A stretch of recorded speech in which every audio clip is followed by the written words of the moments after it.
Bonjour, alors, petit résumé des 12 coups de midi d'aujourd'hui. Alors, Jean-Luc Reichmann, toujours aussi péchu. Le maître de midi affiché fièrement ses 841 294 euros. Il nous a parlé de son papa, parce que je crois qu'aujourd'hui c'était la fête de la Saint-Émile, donc voilà, donc pas de blagounettes là-dessus, on respecte le papa d'Éric. Par contre, alors j'ai eu un message d'une personne qui m'a dit, mais Claude, est-ce que vous pouvez me dire, est-ce qu'il a un micro dans l'oreille parce que j'ai l'impression qu'on lui souffle les bonnes réponses. Eh bien, comme vous pouvez voir, oui, c'est vrai, il a un micro dans l'oreille, mais c'est pas un micro pour comment dire, pour qu'on lui souffle les réponses et un micro juste pour qu'il puisse parler. Donc voilà, tout simplement. Alors au coup d'envoi, la première question qui n'était pas évidente, pour une fois, quel traité politique écrit par Machiavel évoque par son titre un souverain? Donc c'était le prince. Après vous aviez le très sympathique Brandon qui avait une très jolie voix. Voilà, c'est vrai qu'il avait vraiment une très jolie voix. Donc il était venu en visio, il y avait sa copine Déborah. Alors, quelle est l'activité physique la plus pratiquée par les Français? Eh bien, c'était la rando, donc la marche. Après, donc vous aviez le très sympathique Charles aussi qui était venu avec ses copains. Donc ses copains qui étaient pareils en visio. Pour quelle raison a-t-on retiré les urinoirs dans la gare de Brest? Eh bien, c'était pour l'égalité homme-femme. C'était n'importe quoi. Surtout que ça s'appelle des urinoirs. Donc, passons. Et il existe. Alors attendez, je vais vous mettre ici. Il existe. J'ai trouvé en Chine un urinoir pour les filles, pour que vous puissiez, mesdames, faire pipi debout. Donc voilà. Après, donc vous aviez donc Magali. Alors là, je lui ai mis un E. Désolé.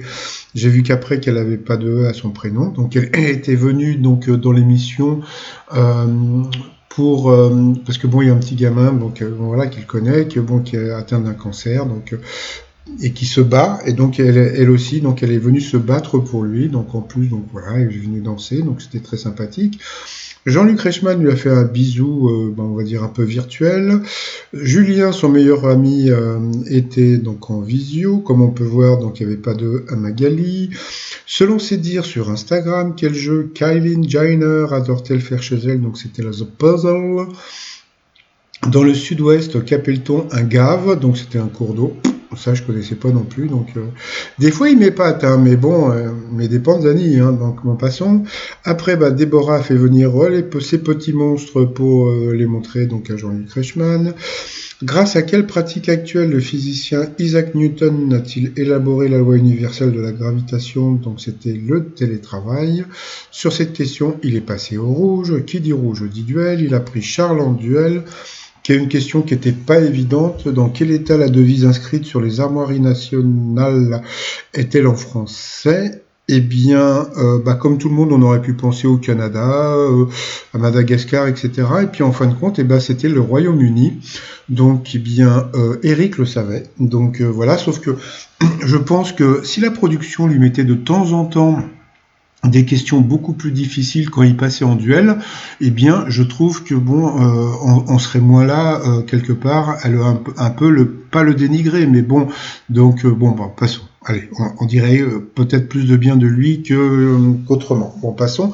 Donc comme on a pu voir, donc c'était pas Monaco, donc c'était vraiment le Royaume-Uni.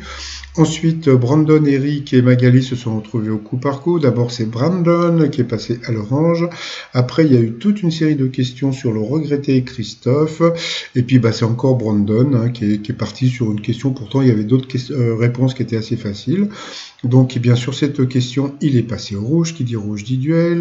Il a pris Magali sans E en duel, qui est une question qui n'était pas évidente là non plus. Quel était l'instrument de prédilection du bluesman américain Clifton Chenier? Donc elle a dit la planche à laver. Je trouvais que c'était très fort de balancer sur cet instrument. Et puis en fin de compte, c'était l'accordéon. Donc là, on voyait bien que Eric le savait pas. Donc il ne peut pas tout savoir non plus. Ensuite, Brandon et Eric se sont retrouvés en coup fatal. Entre-temps, Mathieu, un ex-maître de midi, nous a montré son joli papier peint.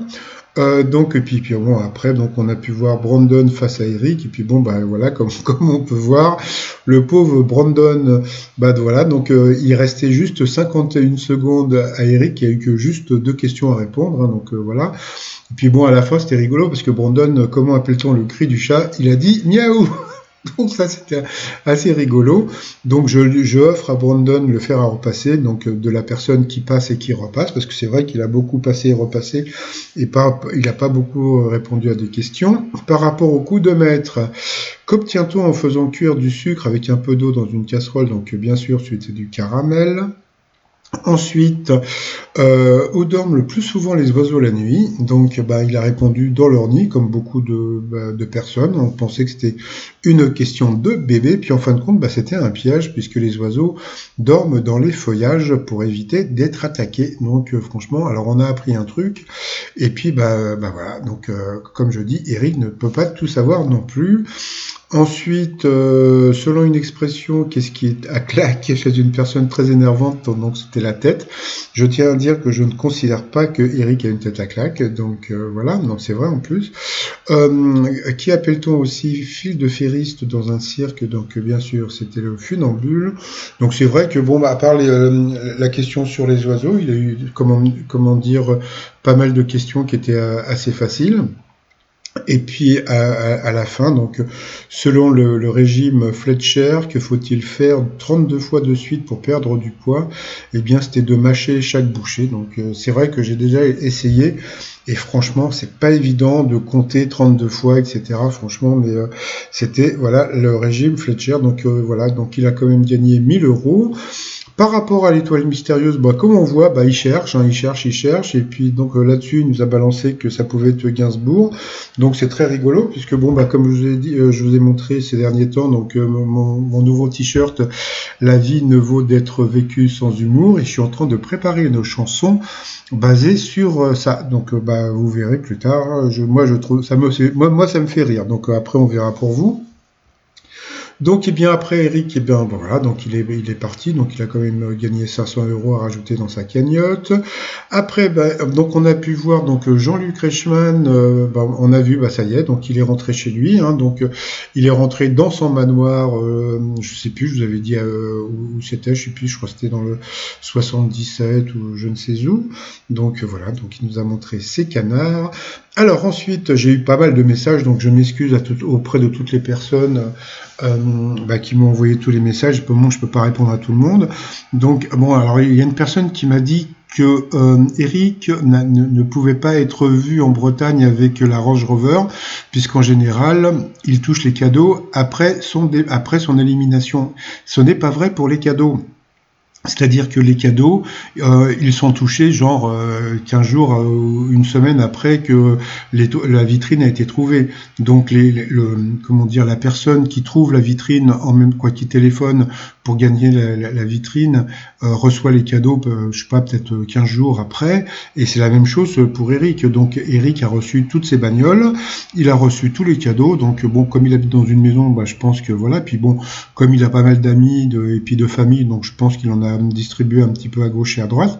Autant j'ai dit qu'il était radin par rapport à certains trucs, mais je pense qu'il doit être assez généreux avec sa famille. Donc voilà. Et puis alors le truc assez rigolo, c'est que j'ai un certain Philippe de Nancy qui m'a envoyé une petite blagounette qui m'a beaucoup fait rire. Donc alors, comment appelle-t-on deux Bretons qui boivent? Donc on appelle ça des buveurs. Et comment appelle-t-on Eric quand il boit tout seul? On appelle ça une personne imbue de sa personne. Donc j'ai trouvé ça très drôle, donc voilà, je m'excuse. Moi je vais en profiter, donc c'est pareil, hein. Quel âge a Eric? Il est avantagé. Voilà. Bon allez, sinon, comme aujourd'hui c'est le pont, j'espère que vous allez passer une bonne journée. Donc le temps est beau, et puis donc je vous souhaite un bon barbecue, amusez-vous bien, etc. Et puis je vous dis donc à demain pour le résumé des 12 coups de midi, et puis voilà quoi. Allez, à demain, bye bye. Et puis, ah oui, j'ai oublié un truc. Alors, si vous êtes dans la région de Bretagne, de Mélac, et si vous voyez donc Eric en voiture ou au supermarché, etc.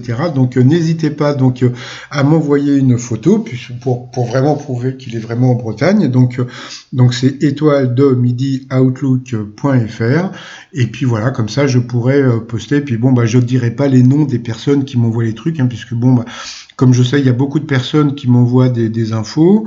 Ah oui, puis j'ai une autre personne qui m'a demandé comment je connaissais les dates de départ, etc. C'est pareil. Donc avant, il y avait des gens qui étaient dans le public qui me balançaient les infos, tandis que maintenant, il y a des fois il y a des candidats et puis il y a peut-être des gens qui sont à la technique de l'émission qui des fois me balancent des infos, mais bon, ils me le disent pas. Donc voilà quoi. Allez, je vous souhaite une bonne journée puis je vous dis à demain. Bye bye.